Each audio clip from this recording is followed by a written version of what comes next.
امامعلی رحمان رئیس جمهوری تاجیکستان و عبدالله عبدالله رئیس اجرایی حکومت وحدت ملی افغانستان ضمن دیدار در دوشنبه درباره امنیت در سرحدی دو کشور و مبارزه علیه افراطگرایی و تروریسم صحبت کردند.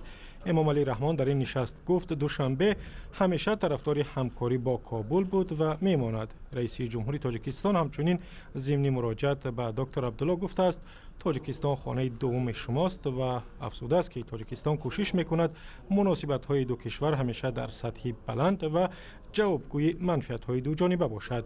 دکتر عبدالله با سفر 2 روزه در دوشنبه قرار دارد و صحبت برنامه امروزه هم با همکارم کیومر سیاتا در همین باره است.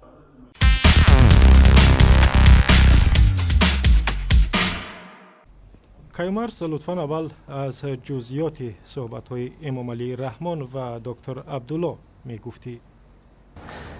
بله طاهر، واقعا این سفر نخستین خارجی دکتر عبدالله از زمان رئیس اجرایی حکومت وحدت ملی افغانستان شدن او و اولین سفر رسمیش به تاجیکستان است. ولی صحبت دکتر عبدالله با امامعلی رحمان رئیس جمهوری تاجیکستان امروز در قصر ملت پس درهای بسته و به حضور خبرنگاران صورت گرفت و بنابراین جزئیات این صحبت برای ما روشن نیست. ولی دفتر مطبوعات ریاست جمهوری تاجیکستان با نشر یک اطلاع کوتاه رسمی گفت که جانب‌ها بیشتر درباره طرح کسر 1000 یعنی خط انتقال نیروی برق از تاجیکستان و قرقیزستان به افغانستان، اینچنین درباره بنیاد پل‌های ماشین‌گذار میان دو کشور و هم ساختمان راه آهن تاجیکستان، ترکمنستان، افغانستان صحبت کردند. یکی از هدف‌های سفر دکتر عبدالله به تاجیکستان این اشتراک در همایش نتیجه‌گیری از 10 ساله آب برای حیات گفته می‌شد، ولی از قبل مقام‌های افغان اعلام کرده بودند که آقای عبدالله در جریان این سفرش به تاجیکستان با مقام‌های بلندپایه کشور ما درباره مبارزه با قاچاق مواد مخدر، مبارزه با تروریسم بین المللی و اینچنین تهدیدهای نو در منطقه صحبت خواهد کرد. دایر به فعال شدن گروه‌های تندرو در شمال افغانستان و در نزدیکی سرحد با تاجیکستان چه صحبت‌ها صورت گرفته است؟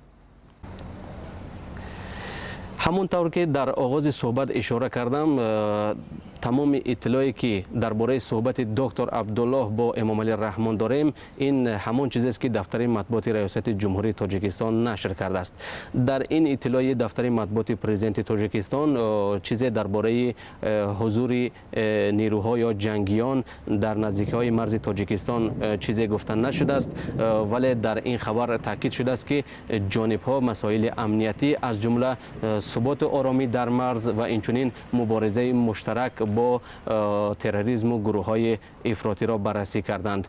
ولی قبل از سفر دکتر عبدالله به تاجیکستان در افغانستان در این باره بسیار سر و صداها بود، صحبت‌ها بود. از جمله شاه ولی الله ادیب سرپرست ولایت بدخشان افغانستان که با تاجیکستان هم مرز است اعلام کرد که چندی از شهروندان تاجیکستان با گروه‌های جنگی، با گروه‌های افراطی در آن سوی آمو پیوستند و حتی وزیر داخلی افغانستان در هفته گذشته در جریان سفرش به تاجیکستان از کشورهای عضو سازمان همکاری‌های شانگهای خواست که همکاریشان را در این شب و روز علیه گروه‌های افراطی، علیه گروه‌های متشکل بیشتر کنند، تقویت ببخشند. تشکر. همکارم کیومر سیاتا از دوشنبه صحبت می‌کرد.